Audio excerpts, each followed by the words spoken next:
नमस्कार. आमच्या बालधर्म शिक्षण या चॅनलवर तुमचं मनापासून स्वागत आहे. आज आपण 26 जानेवारी बद्दल जाणून घेणार आहोत.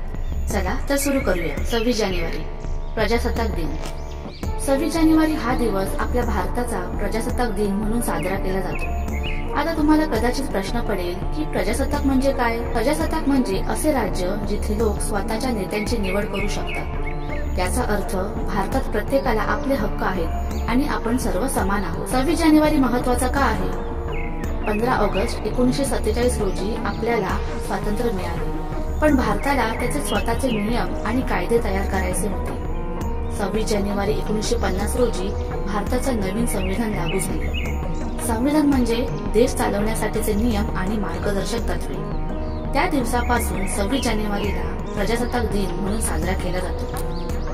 26 जानेवारीला काय होते?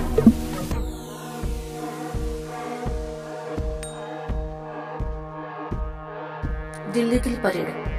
दरवर्षी दिल्लीमध्ये लाल किल्ल्यावर खूप मोठी परेड होते. सैनिक, शालेय विद्यार्थी आणि देशातील विविध राज्यातील झांक्या म्हणजेच प्रदर्शनं सादर केल्या जातात. भारताची ताकद, संस्कृती आणि विविधतेचा उत्सव साजरा होतो. ध्वजवंदन. शाळा, ऑफिस आणि सार्वजनिक ठिकाणी ध्वजवंदन केले जाते. राष्ट्रीय गीत गायले जाते.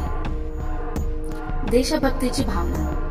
देशासाठी प्रेम आणि आदर व्यक्त करण्यासाठी गाणी, नाटके आणि भाषणे आयोजित केली जातात. 26 जानेवारी आपल्याला आपल्या देशाबद्दल अभिमान वाटायला शिकवतो. संविधानाने आपल्याला शिक्षण, स्वातंत्र्य आणि समानता दिली आहे. आपल्याला नेहमी इमानदारीने आणि कष्टाने आपला देश उन्नतीच्या मार्गावर नेण्यासाठी काम करायचे आहे. तर मुलांनो, चला सर्वजण मिळून भारताचा अभिमान साजरा करू आणि आपला देश अधिक चांगला बनवण्यासाठी प्रयत्न करू. जय हिंद, जय भारत.